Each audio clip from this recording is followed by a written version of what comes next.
Bonjour et bienvenue dans 50 nuances de sport, le podcast qui fait rimer bonheur et sueur. Moi, c'est Rosanne, et toutes les 2 semaines, je donne la parole à des sportives et sportifs passionnés aux parcours différents qui vous partagent leur histoire, leur vision du sport ou encore une expérience qui les a marqués. Des témoignages passionnants, faits pour vous inspirer. Pour ce nouvel épisode, j'ai eu le plaisir de rencontrer Sophie Brett, une femme active, épanouie professionnellement, mère de 4 enfants et sportive. Ça paraît fou, non ? Continuer de faire du sport quand on est maman, c'est un sujet qui ne me touche pas directement actuellement, mais qui par contre m'intéresse beaucoup. Ces femmes qui arrivent à tout concilier. Sont-elles des Wonder Woman, des reines de l'organisation, ou des mères indignes ? Faire du sport pendant sa grossesse, est-ce bénéfique ou inconscient ? J'ai le sentiment qu'on en sait peu sur le sujet et que par contre, on entend un peu de tout. Alors quand on a la chance de croiser le chemin d'une femme rayonnante et inspirante comme Sophie, on n'hésite pas une seconde à lui poser ces questions. Pour cette passionnée de sport, hors de question de renoncer à ce qui fait partie intégrante de sa vie, sous prétexte qu'elle devient maman, bien au contraire. Dans cet épisode, elle nous partage son expérience, les erreurs qu'elle a faites, souvent par manque d'informations, mais aussi les enseignements qu'elle en a tirés, que ce soit pendant la grossesse ou après, une fois la reprise autorisée. On parle aussi plus globalement d'équilibre entre toutes les facettes de la vie d'une femme, de la nécessité de prévenir le burn-out maternel grâce au sport qui permet de vider la cuve, pour reprendre l'une de ses expressions. Enfin, elle nous explique pourquoi, au-delà de l'importance de maintenir une activité physique et sportive en tant que femme, le partage du sport avec ce qu'elle appelle sa tribu est tout aussi fondamental pour elle. Partage, éducation, valeurs, Sophie ne pourra que vous convaincre de l'intérêt de transmettre cette passion à ses enfants. Je vous laisse sans plus attendre avec ce nouvel épisode et je vous souhaite une très bonne écoute. Alors bonjour Sophie. Merci d'avoir accepté mon invitation et de me recevoir. Tu es une femme aux multiples casquettes, donc je vais en lister quelques-unes. J'espère que j'oublierai rien. Une grande sportive depuis toujours, avec d'ailleurs un titre à la clé, on y reviendra. Tu travailles au sein de l'Union nationale du sport scolaire. Tu es maman de 4 enfants et cofondatrice de Go Maman Go, donc qui était un blog puis une association. Est-ce que j'ai rien oublié ? Et est-ce que tu peux nous expliquer ce qu'est Go Maman Go ? C'est un très bon condensé de ce que je suis à présent. Go Maman Go est au départ un blog qu'on a lancé avec Tiffany Fonja. On est des grandes sportives, des anciennes sportives de haut niveau, et on a perdurer notre mise en mouvement après notre carrière parce que c'est un besoin, c'est devenu quelque chose d'important qui fait partie de notre vie et on n'arrête pas forcément du tout au tout quand une carrière s'arrête. Et on s'est fait le même constat toutes les deux après nos premières grossesses. Comment arriver à concilier une grossesse, un changement de corps, un changement d'habitude avec une pratique sportive, et on s'est aperçu que ce besoin-là était de toute façon important, de continuer à bouger, de se mettre en mouvement, de garder un peu de tonicité, de pas prendre non plus énormément de poids pendant une grossesse, et puis surtout de préparer l'après, le post grossesse. Voilà, parce que on reste une femme avant tout, on devient mère, mais on reste une femme parce qu'on a un mari, parce qu'on a une vie professionnelle hyper active, et que voilà, ou même qu'on soit d'ailleurs maman au foyer, pour nous ça c'est voilà, continuer une pratique sportive, c'est un gage de bonne santé. Donc on y arrivait, on parvenait à rester en bonne condition physique, et on s'est dit pourquoi pas partager notre expérience. On n'a pas vu beaucoup d'écrits, de blogs, d'articles sur le sujet, et on était en plein dedans, et on a dit allez, on se lance. Okay. Alors c'était facilitant parce que j'étais en congé parental, j'avais un petit peu le temps. Et puis on s'est lancé. J'ai eu la chance d'avoir 4 enfants, donc d'avoir le temps d'accueillir la première grossesse et d'avoir le temps de me rendre compte de ce que ça représentait pour le corps, sans savoir ce qui allait m'attendre par la suite, donc d'être dans l'inconnu total.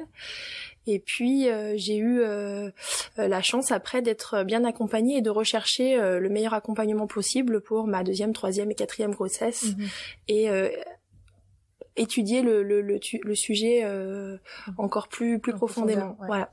Tu faisais quel sport du coup ? J'étais karatéka. Ok. Tiffany aussi ? Tiffany aussi. Et tu faisais, c'est depuis toujours C'est une histoire de famille aussi. Ouais. Mes parents tenaient une salle d'arts martiaux à Lyon. J'ai grandi sur les tatamis. J'ai eu mon premier kimono à 17 mois. Oh là. Ah oui, d'accord, ok. Je me suis dit 17 ans, non, 17 mois. Et tu faisais combien de sports par semaine Alors, j'étais très spécialisée sur le karaté, puisque j'étais sur les tatamis tous les jours avec des parents dont c'est le métier. Donc après l'école, je me retrouvais sur les tatamis. J'ai eu la chance de pouvoir faire un petit peu d'association sportive en collège et en lycée, ce qui m'a permis de gagner en polyvalence à ce moment-là, et puis de pouvoir travailler et de faire du sport en équipe, puisque le sport reste, le karaté reste un sport individuel. Mais voilà, donc du coup essentiellement karaté et sport scolaire à travers la gymnastique et l'athlétisme. D'accord. Et du coup, il y a une question de titre. Tu es championne du monde universitaire de karaté. C'était en 2000 et au Japon à Tokyo. Bah bravo. C'était il y a longtemps. Et du coup, première grossesse. Donc tu pratiquais du sport donc à fond. Enfin, tu diversifies ta pratique. Tu fais quoi d'autre à côté du karaté à cette époque-là? À cette époque-là, je suis déjà directrice départementale de l'UNSS, donc je suis déjà professeure de PS. Ok, d'accord. Ok. Tout converge chez moi vers le sport. J'ai découvert le métier de professeur de PS en rentrant en 6e et ça ne m'a jamais quitté. J'ai fait un seul vœu post-bac, celui du FR STAPS. Ouais. Et voilà, donc professeur de PS, ce qui m'a permis de pouvoir être en pôle France, d'avoir mon métier à côté, de pouvoir tout concilier et de bénéficier d'une mutation dans mon académie d'origine plus facilement, puisqu'en étant sportif de haut niveau, on a cette facilité-là, il y a des points supplémentaires. D'accord.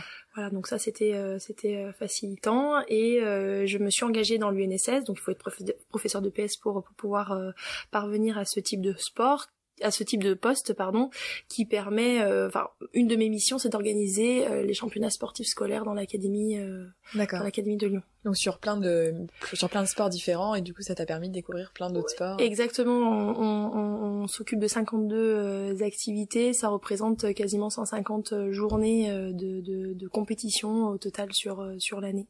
D'accord. Et quels sont tes autres sports de prédilection après le karaté? Alors, j'aime beaucoup la course à pied, parce que il y a pas de créneau horaire, parce que on a une paire de baskets au bureau, dans la voiture, chez soi. En 50 minutes, on a fait notre petit tour et en 1 heure, on est douché. Et dès qu'il y a une fenêtre horaire qui s'ouvre, c'est la meilleure solution. Avec Tiff, on s'est lancé dans le raid des Alizés, voilà, qui nous a permis de travailler sur le triptyque trail, VTT, et canoë et kayak. Voilà, on sort complètement à ce moment-là des tatamis. Je pratique toujours 1 heure, 1 heure et demie par semaine, mais c'est le sport avec un grand S. Ouais, et puis c'est aller découvrir d'autres personnes, d'autres formats de pratique. C'est aussi pouvoir performer, mais en faisant en sorte que ce soit ludique, et la performance, elle est plus par rapport aux autres, elle est par rapport à soi. Soi-même, c'est ça. Donc ça change, et après rien ne s'empêche de se fixer des petits challenges, et ça nous tire vers le haut. Et si on arrive à le faire avec, là c'était avec Tiffany, mais je le fais avec d'autres copines qui sont aussi mamans, voilà, ça nous booste. Il y a le côté équipe, mais le côté équipe qui nous permet de ne pas trouver d'excuses. Ouais, c'est ça, solidarité. Exactement. Première grossesse. T'arrives à... Est-ce que tout de suite tu es informé sur ce que tu peux faire, ne pas faire? Comment tu gères ta grossesse, ce changement de corps, ce changement de plein de choses, ce changement de vie, et t'as ton besoin, parce que de ce que je comprends, c'est que c'est un besoin chez toi, de continuer de faire du sport. J'ai été pas très bien informée, il faut le dire. On nous met tout de suite le holà. Le corps médical met assez vite le holà. Aussi bien au niveau gynéco que sage-femme. J'avoue que je l'ai fait au ressenti, ma première grossesse. Et d'ailleurs, c'est ce qu'a fini par me dire mon médecin, parce que de toute façon... il voyait bien que... Voilà, exactement. Il fallait quand même que je sois en mouvement, et elle m'a clairement dit, de toute façon, vous écoutez votre corps et vous sentez bien... voilà. Donc elle m'a interdit les sports à impact, elle m'a interdit de faire des abdominaux, mais ça on le lit dans tous les blogs ou les articles sur le sujet, et c'est là que j'ai commencé à découvrir que je pouvais nager, que je pouvais faire du yoga ou du pilates, que il y avait d'autres possibilités et moyens.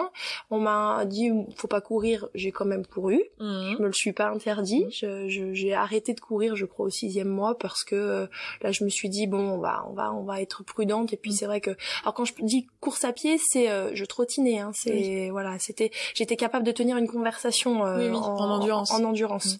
Voilà, et sans pas de sauter, fractionner avec et sans courir comme un cabri. Il faut être raisonnable. Adapté, mais c'était voilà, le besoin aussi de garder en tonicité. J'avais besoin de garder un certain gainage aussi au niveau du dos. Je me préparais à ouvrir une poussette, baisser une poussette en ayant un enfant dans les bras, en prenant des courses, pousser la poussette dans des courses. Et je savais que d'un point de vue fonctionnel, j'allais être sollicitée musculairement, et que je devais, pour pas créer une rupture trop importante et avoir une reprise douloureuse, une reprise sportive douloureuse, c'était d'avoir un maintien de ma forme physique. C'est marrant cette approche finalement la préparation physique pour être maman, pour la poussette, pour les courses. Et comment fait-on quand on a un bébé dans les bras, qu'on doit ouvrir le coffre, prendre les courses, qu'on n'a pas forcément le temps de mettre dans le cosy. Voilà, il y a des fois on est pris au dépourvu. On fait quand on est enceinte, on nous laisse passer à la caisse. Quand on n'est plus enceinte et qu'on a un bébé, le bébé aussi il est agité, il peut bouger. C'est aussi bien pour la tête que pour le corps, en fait. Voilà. Donc t'as continué à faire du sport jusqu'à quel mois, du coup? Quasiment jusqu'au bout. J'ai nagé jusqu'au bout. J'ai fait des petits exercices de jambes, des petits exercices de bras. Enfin, je veux dire, il y a plein de choses aujourd'hui qui est à notre disposition. Après, tout est question de bon sens. J'ai pas fait de pompe, j'ai pas fait de crunch. D'ailleurs, je vous en reparlerai après, mais les crunchs c'est fini. Hein. Il faut arrêter au niveau du périnée, c'est juste une catastrophe. Ça, je l'ai compris à partir de la 3e grossesse. Justement, j'allais te poser la question de est-ce que t'as réussi à faire les mêmes choses? Est-ce que ça s'est reproduit, tes 4 grossesses ont été similaires, ou il y a des sports que t'as pu faire pendant l'une et pas l'autre? Non, j'ai eu 4 super grossesses. Ça, j'ai eu une chance aussi inouïe, j'ai jamais été alitée. J'ai eu 4 grossesses. Ça c'est sur les 3 dernières, il a fallu que je me stoppe plus vers 6 mois. 6-7 mois maxi. Mais j'ai quand même gardé une activité plus douce. J'ai nagé la 4e, j'ai nagé quasiment jusqu'au bout. Par contre, j'ai été plus informée, et à ma 3e grossesse, je suis tombée sur un sage-femme, donc on les appelait les maïoticiens, qui tout de suite m'a expliqué comment fonctionnait le périnée, quelle était l'utilité du périnée, que le périnée était aussi mobilisé chez les hommes, on le sait pas, mais c'est quelque chose qui est aujourd'hui incontournable et qu'il faut absolument préserver, qu'on soit une femme ou qu'on soit un homme. Et en tant que femme, si on veut pas pour ma part j'ai 40 ans, mais si dans 10 ans je veux pas tousser, rire et puis que ça fuit en même temps, je sais ce qu'il faut faire. Mais ça, les 2 premières grossesses, on m'a pas forcément à avertir. Et la première chose que j'ai fait après mon accouchement, avant la rééducation périnéale qui me paraissait longue et qui consistait juste en un appareil d'électrostimulation à l'époque, j'ai commencé les crunchs assez rapidement, alors que c'est une bêtise juste énorme. Mais parce que t'étais pas informée. Pas du tout. Ouais. Et les sages-femmes, si elles sont sportives, elles s'intéressent au sujet. Si elles le sont pas forcément non plus. Et elles voient tellement de patientes qu'elles ont une approche plutôt générale sur l'ensemble des patientes et pas spécifique sur une patiente qui a une passé de sportive et qui veut continuer à. Et toi, tu faisais la demande en tout cas. Ah oui, je l'ai demandé à chaque fois. Et j'ai pas eu les réponses systématiquement. Mais à partir de la 3e et de la 4e, j'ai été parfaitement accompagnée. On m'a bien expliqué comment ça fonctionnait et quels étaient les interdits. Oui. Et donc justement, t'as le sport pendant la grossesse et le sport une fois que tu as accouché. Comment ça se passe? Qu'est-ce que tu peux faire, pas faire? La prise de conscience, quand on nous explique les choses, la prise de conscience, elle est là. Et on est beaucoup plus patiente. Ce que je n'ai pas été pour les 2 premières grossesses. J'avais juste envie de reprendre. D'ailleurs, j'ai pris 7 kilos et 9 kilos, ce qui n'est pas énorme sur des grossesses. Et j'avais tout de suite envie d'être dans le bain. C'est simple, j'ai passé mon 3e dan de karaté au bout de 8 mois après mon... Alors ça, c'est quoi juste le terme? Parce le que 3e dan de karaté, donc c'est en karaté, c'est un grade. D'accord. Qui était physiquement assez compliqué. Et 8 mois après, je l'ai passé. Je me suis fixé ce challenge, cet objectif, et j'en ai pas dérogé, mais du coup peut-être en faisant des bêtises. Voilà. Là, j'ai appris à être plus patiente parce que j'ai compris la fonction du périnée, la fonction de la respiration. Voilà, quand on fait un effort, on commence toujours par expirer avant d'entamer l'effort pour diminuer la pression sur ce fameux périnée. C'est des choses que je savais pas. J'ai appris à faire une pompe. Je les faisais n'importe comment, une bourrine. J'ai appris à faire une pompe correctement à ma 3e grossesse. Ouais. Et je l'ai fait 3 semaines après mon accouchement parce que le sage-femme m'a expliqué mon placement, la respiration, relâcher la pression, descendre, remonter, expirer. Voilà, ça a été puis quand on fait les choses correctement, c'est une telle satisfaction aussi pour soi, et après tout déroule. Ouais, tout s'enchaîne. Voilà. T'as repris quoi après? J'ai repris beaucoup de marche, natation quasiment après 3 semaines, 4 semaines. Et j'ai fait beaucoup d'exercices à la maison, type chaise, petit squat, du renfort, petit gainage d'abord sur les genoux, avant d'être sur les coudes, c'était sur les bras. Voilà, en mettant c'était beaucoup à la maison, en autonomie. Voilà. Est-ce que tu ressentais de la frustration par rapport à ton passé de sportive, de devoir un peu tout reprendre à zéro, d'y aller tranquillement, de peut-être te dire mes performances d'avant, je les retrouverai pas, ou enfin en tout cas de peiner à les retrouver? Ça, c'était ça me prenait beaucoup la tête sur les 2 premières grossesses, ce qui m'a pas du tout empêché sur les 3e et 4e, et je me sens en meilleure forme physique maintenant, en sachant que j'ai pris mon temps. Les grossesses ont été espacées de combien de temps? Alors, Andrea et Werner, 11 ans et 9 ans, donc 2 ans. Et puis, mes petites filles ont 4 ans et 2 ans. Donc, à chaque fois, 2 et 2. Et j'ai eu un laps de temps de 5 ans entre, ce qui m'a permis de bien réfléchir sur le sujet. Mais voilà, du coup, en reprenant patiemment et en sachant pourquoi on le fait, les choses sont complètement différentes. Et je suis capable de faire des choses aujourd'hui que je n'étais pas capable de faire avant parce que je m'y prenais mal, même en étant sans enfant. Il y a des choses que j'aurais pas été capable de faire. J'ai testé une initiation au parcours, qui est de la course avec des murs, des obstacles. Voilà, j'ai emmené mes enfants et puis je me suis dit allez, je vais essayer. Je pensais pas que j'allais passer un mur qui faisait ma taille. On m'a expliqué, je sais que j'ai un bon gainage, que j'ai en travaillant que j'ai une condition physique qui est acceptable et satisfaisante, et en me donnant les bonnes consignes, j'ai réussi. Mais ça m'a ouvert des possibles, en fait. Et j'avais des messages contraignants auparavant en me disant de toute façon ça je suis pas capable, ça je suis pas capable, ça je suis pas capable, et je restais que dans ma zone de confort.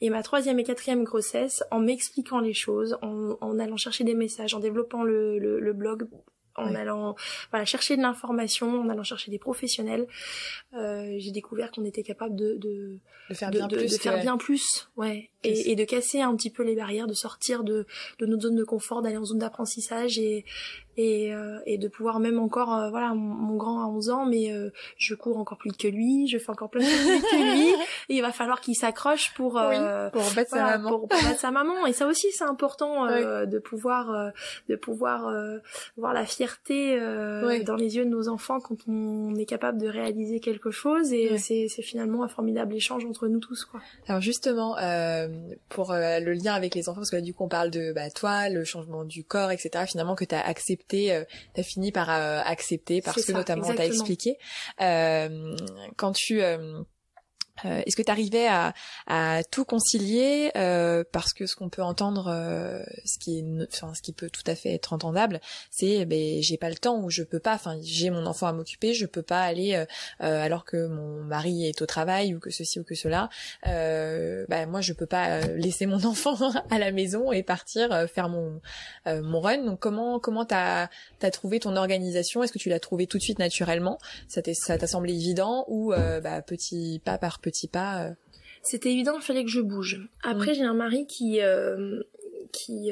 travaille de nuit, qui tenait un restaurant, qui tient toujours d'ailleurs un restaurant, et qui fait des horaires 16h, 4h du matin. Ce qui fait que il dormait la journée, j'étais tout le temps toute seule, et qu'il fallait que je trouve des solutions.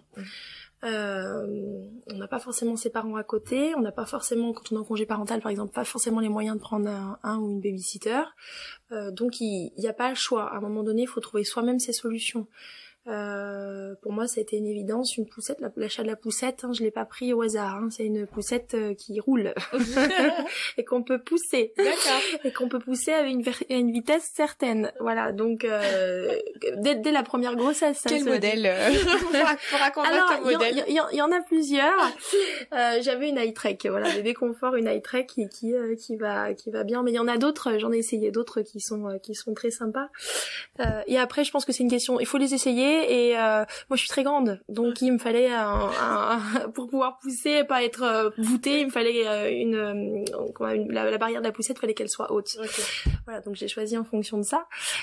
Donc très vite les solutions se sont offertes à moi, et c'est pour ça que la course à pied est devenue importante, parce que pas d'horaire, la poussette, les quais du Rhône ou de Saône chez nous à Lyon sont faciles d'accès. Voilà. Après, quand le deuxième est arrivé, on met une buggy board. Alors ça, c'est quoi? C'est une... oui, c'est vrai. C'est une planche à roulettes qu'on accroche à la poussette. Ok. Et ce qui fait que quand l'enfant a 2 ans, donc Andrea à ce moment-là avait 2 ans quand j'ai eu mon tout petit, mon deuxième, il y en avait un dans le cosy, un sur la buggy board. Ok. Voilà. Et puis après, il m'a suivi en trottinette, et puis après avec son petit vélo. Ok. Et puis on trouve des solutions pour tout. Et aujourd'hui, je cours avec mes 4, c'est-à-dire que chacun a un mode de déplacement qui lui est propre, et ça change. C'est-à-dire qu'Andrea court avec moi, mais quand il a pas envie de courir, donc il est en faisant maintenant, il prend son vélo, voilà. Et puis Werner c'est pareil, et mes petites, une sur le vélo, l'autre en poussette, mais elle veut plus trop être en poussette maintenant, elle trotte, donc avec la trottinette, voilà. Il y a des modes de déplacement, mais pour tout le monde. Donc du coup, à chaque fois tu t'allais avec eux, tu les prenais avec toi? D'accord. Donc et est-ce que tu ressentais pas à certains moments peut-être le besoin aussi de faire du sport pour toi? Si, alors ça, c'est le cadeau que je faisais à mes parents quand j'allais les voir. Je leur déposais le paquet, les paquets. Je reviens dans 1 heure. Et je partais, et je savais que j'avais cet espace-là pour moi. Et ça, c'était hyper important de pouvoir aussi avoir cet espace. Bah oui, c'est ça, oui. Parce que c'est quand même, faut pas se leurrer, c'est fatigant d'avoir 1 enfant, 2 enfants, 3 enfants et encore plus 4 parce que c'est une vigilance de tous les instants, parce qu'il faut crier pour qu'ils raccrochent les wagons, parce que il y a du monde autour de soi, parce qu'on n'y va pas le dimanche matin à 11h et il y a trop de monde. Oui, c'est ça. Ouais. Voilà. Encore une fois, c'est une question de bon sens pour pouvoir réaliser ces sorties. Et voilà. Après, maintenant, les grands m'aident beaucoup. Ils sont autonomes. Donc, voilà. Quand je descends une poussette, il y en a un qui descend le sac pour le ravito. Enfin, tout le monde a une tâche et une mission, et ce qui rend les choses nettement plus faciles aujourd'hui. Ouais. Mais t'arrivais quand même à te caler des moments pour toi. Ouais, ça c'était obligatoire. Et est-ce qu'ils ont toujours été partants? Non, bien sûr que non, ils ne sont pas toujours partants. Des fois ça râle, ils préfèrent rester devant les écrans, c'est plus rigolo et moins fastidieux. Après, j'impose pas, mais je suis plus dans la négociation. Voilà, je vais leur expliquer que c'est 1 heure qu'on va passer ensemble, qui va être sympa, on va prendre l'air, et qu'effectivement l'écran, on pourra le retrouver 1 heure l'après-midi. C'est aussi pour ça que on a développé le blog et l'asso. C'est voilà, les enfants aujourd'hui vivent avec des iPads, avec des consoles. Moi mes enfants, si je les laisse devant la console à 8h du matin, à 20h le soir, je les retrouve. Je suis obligée je débranche internet parce qu'ils trouvent les cachettes quand je planque les écrans. Voilà, donc pour répondre à la question, pour aller courir, oui, il faut que de temps en temps, je demande une fois, je prends un refuge, je demande 2 fois, j'en prends un autre, 3 fois, je trouve des arguments pour ce qui peut être usant, ce qui peut être fatigant. Mais à la fin, on sait tous les 5 quand on court, que on aura passé un bon moment et que voilà, on sera joyeux et puis ça va nous emmener sur d'autres activités, jouer avec le ballon qui traîne et on retarde le moment aussi de rentrer à la maison et c'est un temps de qualité qu'on passe. Le soir, les devoirs c'est tendu, c'est un moment où voilà, quand on les appelle 10 fois pour passer à table, c'est tendu. Quand le matin il faut speeder pour aller à l'école, c'est tendu. Quand voilà, il reste 3 heures sous la douche et que il faut encore se battre pour qu'il sorte de la douche et qu'il laisse la place à son frère ou à sa sœur. Donc ces moments-là sont des moments voilà, de partage où forcément on vide la cube quand on va faire du sport et tout le stress, l'énergie négative, on l'évacue en transpirant. C'est aussi un moment où on peut discuter, raconter ce qu'on a fait la semaine, la journée, la veille. Enfin pour moi c'est un espace de sociabilisation et de cohésion familiale qui est juste important et incontournable aujourd'hui. Et puis Andrea, mon grand évolue dans ses propres disciplines sportives et il est meilleur que moi dans certaines activités et il me montre ce qu'il est capable de faire. J'essaye de faire pareil, c'est lui qui m'apprend des choses et on inverse les rôles et du coup le sentiment de fierté il est dans son regard, dans le mien et on est vraiment que sur de la valorisation, de la reconnaissance et je pense que ce sont des moments où on peut féliciter nos enfants, on peut faire des checks, c'est quelque chose d'unique qui se passe. D'unique et on n'est pas dans la phase d'opérationnalisation quotidienne où il faut aller vite, on est rythmé, on a les horaires où ils veulent pas parce que voilà, ils veulent pas faire les devoirs. J'ai un petit qui est dyslexique, c'est compliqué de faire les devoirs donc c'est des tensions. Et, donc c'est le moment où tout le monde en fait voilà, on a besoin d'avoir ces moments pour être tous heureux quoi. Ouais, et alors du coup c'est intéressant. Enfin, toute la question aussi, je pense, des valeurs autour du sport. En plus, enfin, dans le cadre de ton métier, c'est peut-être des sujets vraiment qui te concernent. Pour toi, le fait de partager le sport avec justement tes enfants en termes de valeurs, qu'est-ce que ça leur apprend? Est-ce que tu penses que ça leur apporte quelque chose de plus que c'est une certitude. Déjà, c'est sortir de sa zone de confort en les sortant des écrans. C'est sortir de sa zone de confort, oui, complètement. C'est de se dire allez, j'abandonne ce que je suis en train de faire à l'instant T pour aller pour passer cette démarche-là. Il y a plein d'enfants qui le font pas. Moi, je le vois dans mon métier. J'étais professeur de PS auparavant. Mettre en mouvement tous ces enfants, c'est pas forcément une évidence. C'est pas simple. Donc voilà, pour nous déjà pour moi de sortir mes enfants, c'est leur apprendre à faire un effort, à partager cet effort avec la fratrie ou avec les copains, parce que des fois on va avec d'autres mamans et les copains. C'est aussi une forme de courage, c'est développer la modestie. Voilà, je suis pas le meilleur, je suis pas le plus fort. On s'en rend compte ça physiquement. Tout de suite, ça met une barrière. Quand on n'est pas en forme, on n'est pas en forme. On n'y peut rien. C'est une forme d'honnêteté aussi, développer l'honnêteté. Voilà, on est face à soi et on peut pas mettre l'excuse sur quelqu'un d'autre. Non, exactement, oui. Voilà, et puis tous ces temps de partage, voilà, c'est d'une richesse qui leur apporte, par rapport peut-être à l'environnement scolaire aussi.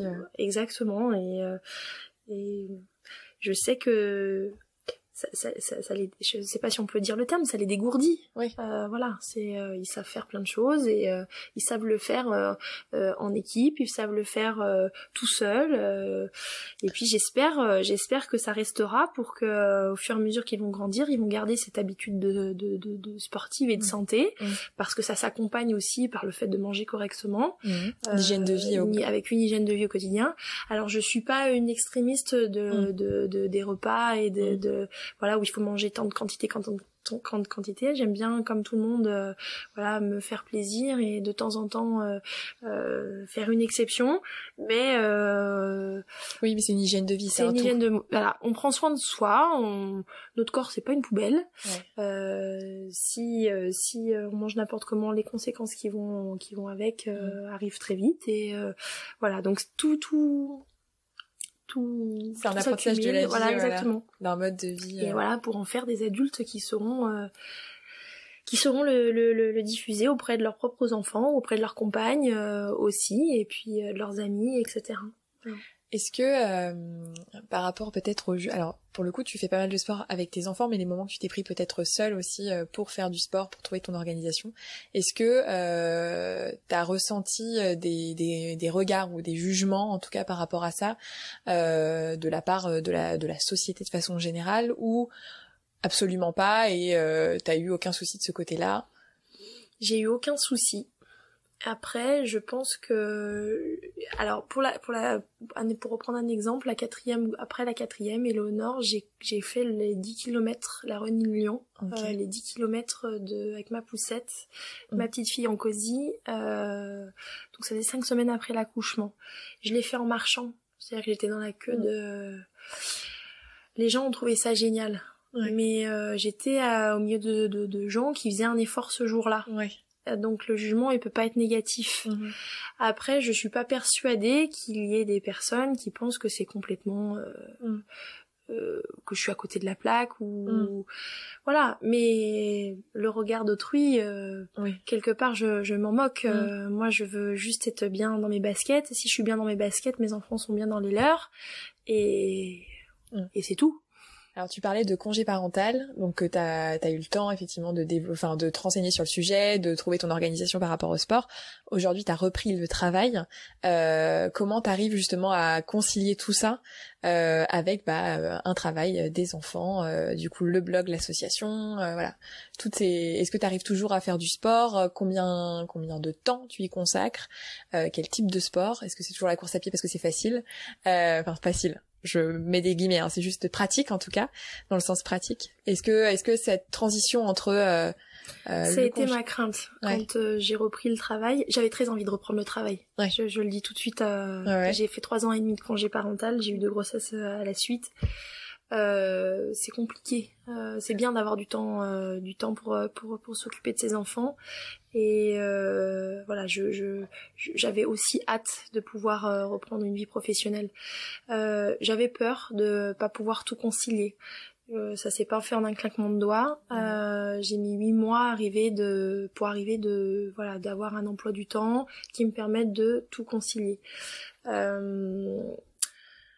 Je m'impose des plages horaires, je prends du temps, voilà, et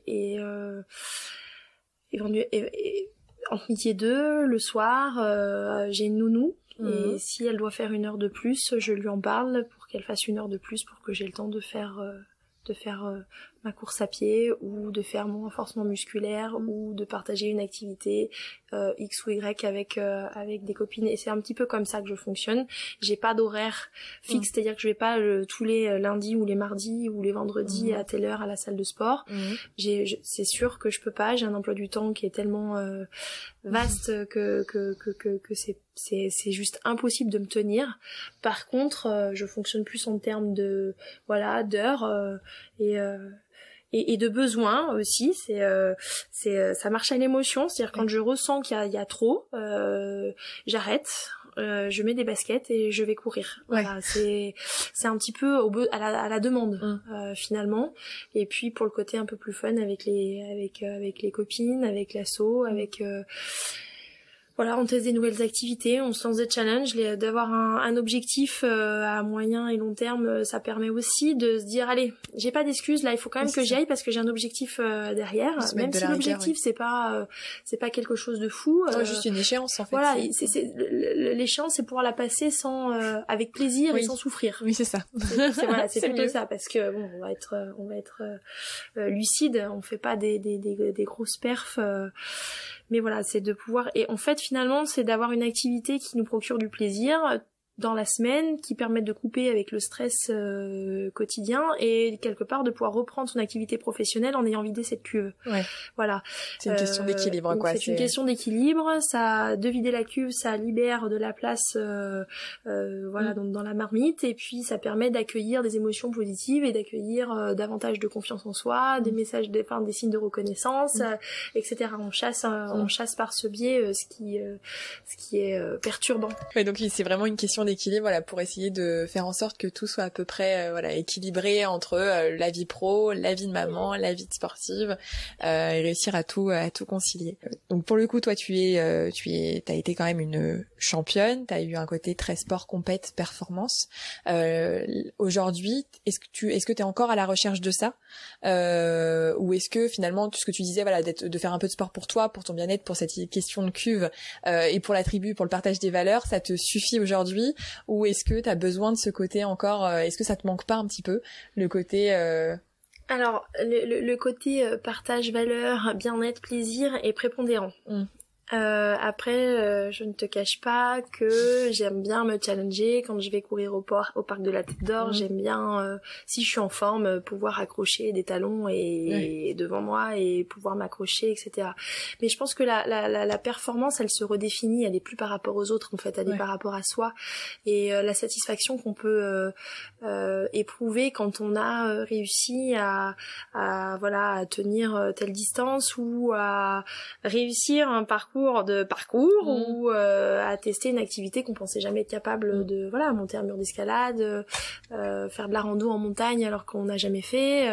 Pour moi ça aussi ça relève de la performance. C'est encore une fois c'est sortir de ce qu'on sait faire, apprendre quelque chose de nouveau et il y a pas de limite d'âge pour ça. Et la performance elle est là en fait, elle est par rapport à soi et par rapport au fait de se mettre des coups de pied dans les fesses pour continuer d'avancer et voilà, la vie elle s'arrête pas encore une fois parce qu'on a des enfants, une vie de sportive ou d'ailleurs on peut se mettre au sport en ayant eu des enfants, mais justement, sans en avoir pratiqué avant. Est-ce que tu as des témoignages de femmes dans ce cas-là parce que plein.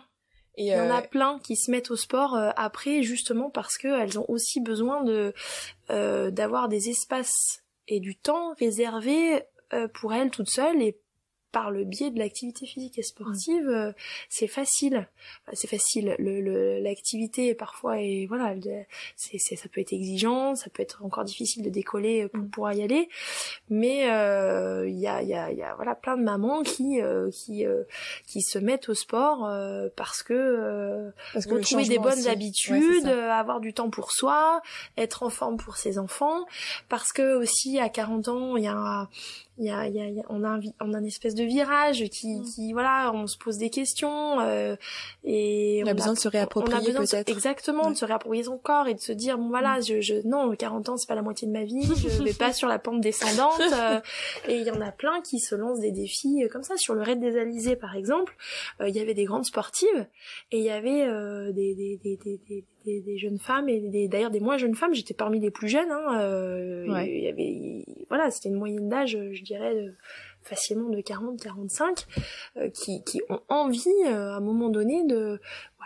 pratiquer pour elles, d'avoir ce sentiment d'accomplissement, d'épanouissement, de se retrouver soi et ça passe par une activité physique et sportive, mais après ça peut être sur des événements culturels, c'est pas forcément d'ailleurs que le sport, ces espaces on peut se les réserver de toute autre façon, mais je pense qu'ils sont importants aujourd'hui pour pas péter une durite clairement pour être bien pour éviter la dépression, parce que maman elle sait tout, elle sait où on range des affaires, elle a connaissance des papiers administratifs de la maison, elle fait les courses, elle a tout un tas de casquettes. À un moment donné, c'est ce qu'on appelle le burn-out maternel. On a une charge mentale qui est juste extraordinaire. Même si je pense qu'aujourd'hui les papas s'approprient de plus en plus un rôle important. Voilà, on a besoin d'avoir cet espace pour souffler, pour soi, pour avancer,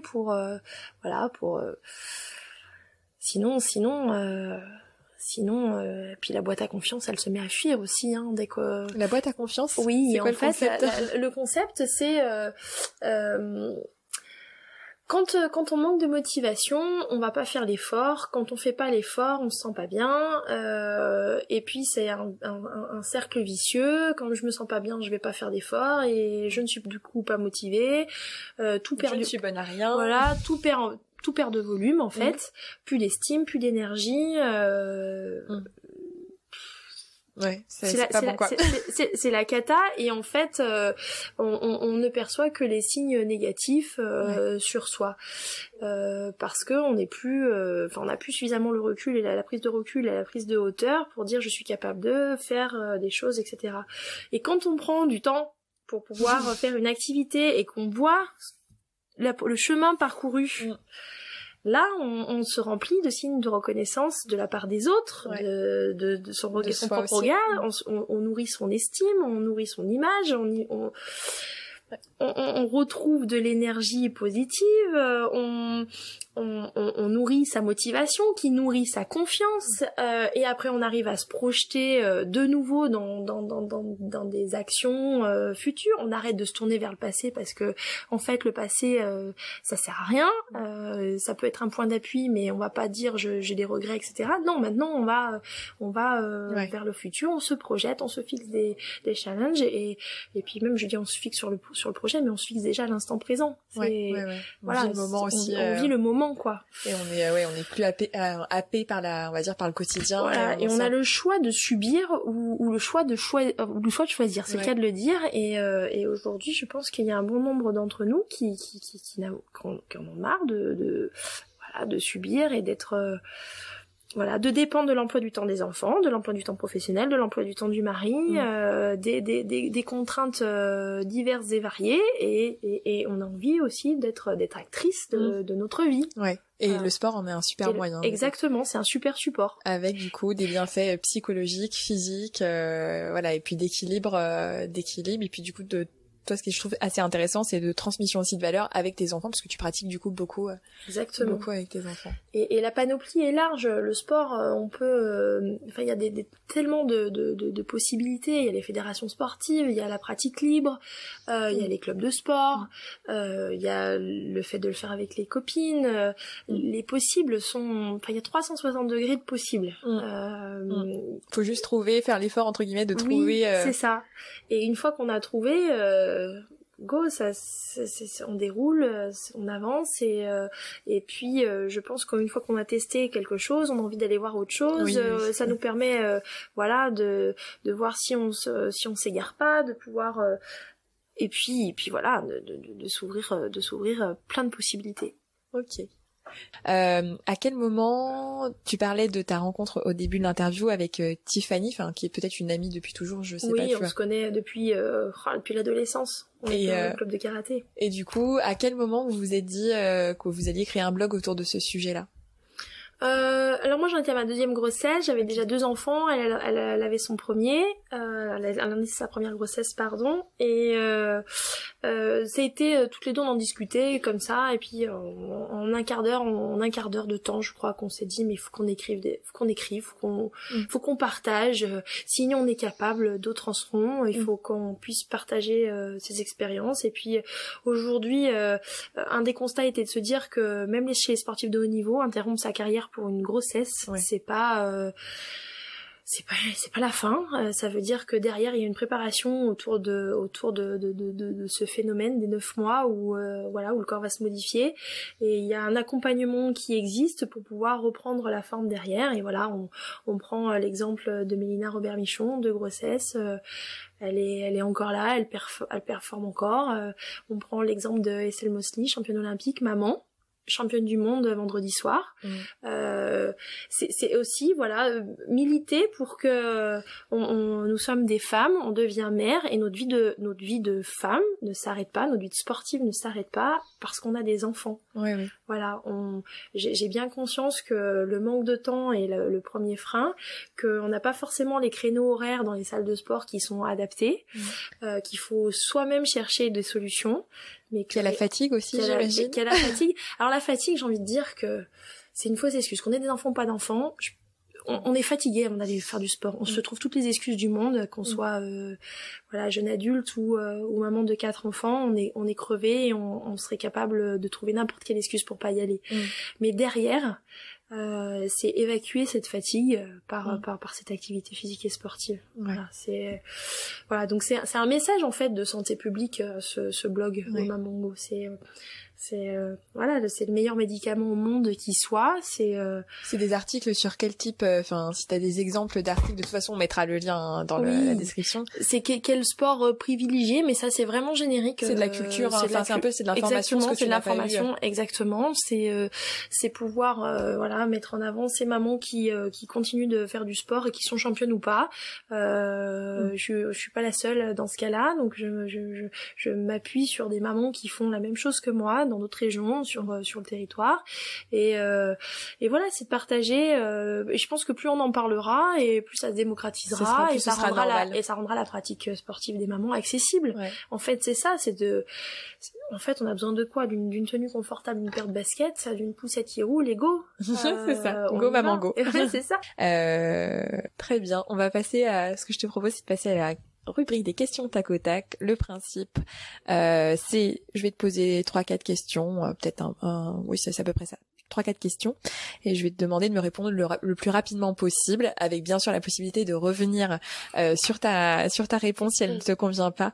Mais c'est assez simple, je te rassure. Ta plus grande fierté en tant que sportive? C'est normal, ça arrive le petit blanc, la première chose qui te vient en image. C'est le dépassement de soi. C'est bateau comme réponse, mais en fait j'ai pas gagné beaucoup contrairement à Tiffany qui est triple championne du monde, moi je suis juste championne du monde universitaire, c'est même pas un titre on va dire fédéral, mais ma plus grande fierté en tant que sportive, c'est de pouvoir me dire j'ai un objectif et je vais jusqu'au bout. C'est la persévérance, c'est être déterminée et de le faire avec conviction. Ta plus grande fierté en tant que maman? C'est la cohésion familiale.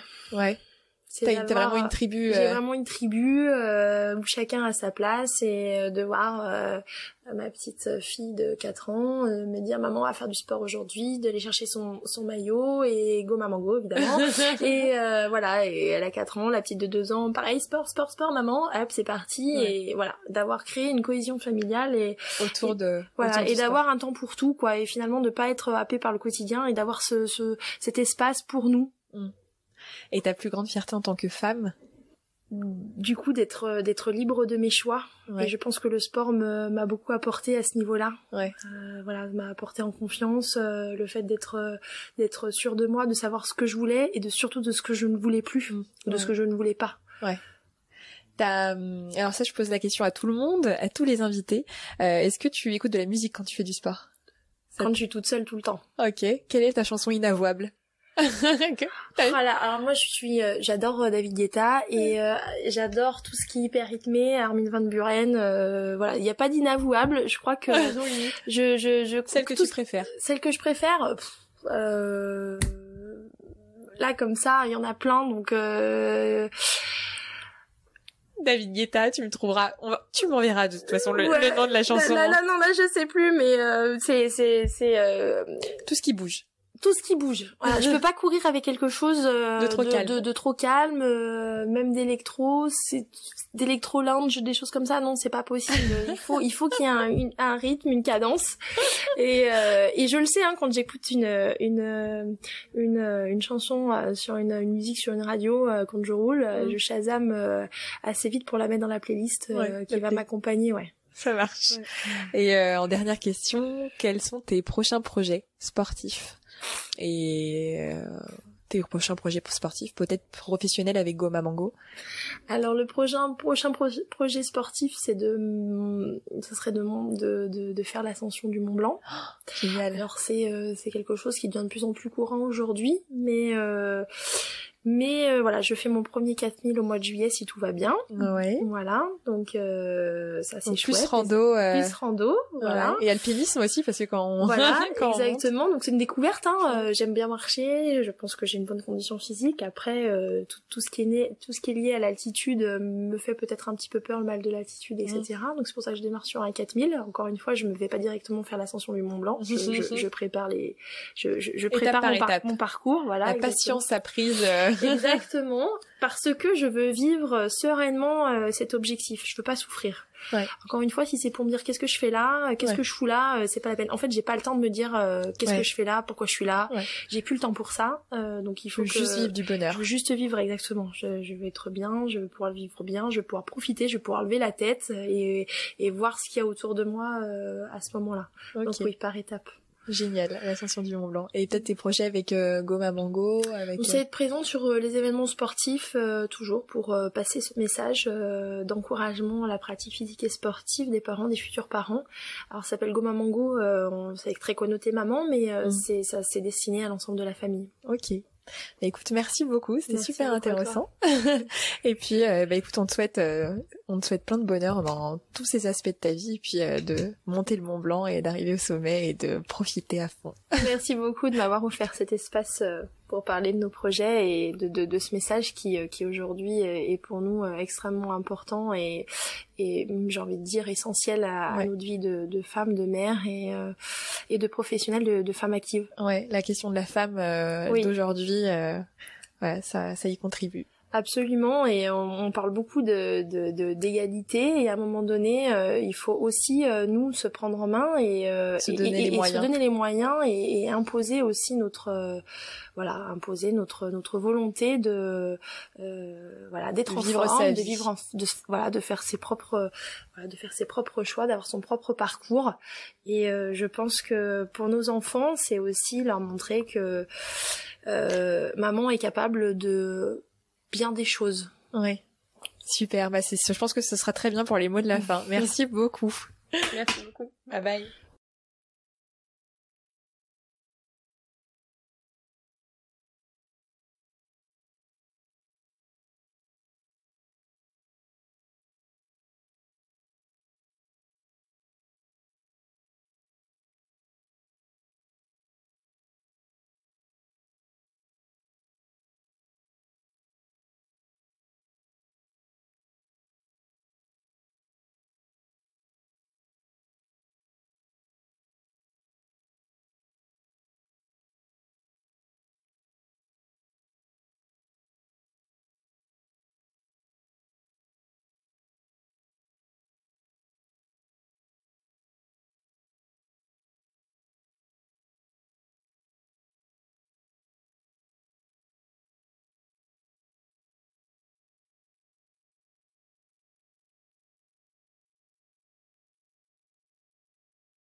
Bien sûr, je n'ai pas lâché sur sa fameuse chanson préférée. Il s'agit donc de Like I Do de David Guetta. Pour retrouver le lien de la chanson, le détail de l'épisode et notamment le lien vers le blog de Sophie, rendez-vous sur 50nuancesdesport.com. Pour suivre le podcast et vous tenir informé des prochains épisodes, retrouvez-moi sur Instagram @50nuancesdesport tout attaché. Et bien sûr, si l'épisode vous a plu, je compte sur vous pour laisser un avis et une note sur Apple Podcast. Et je vous dis à très vite.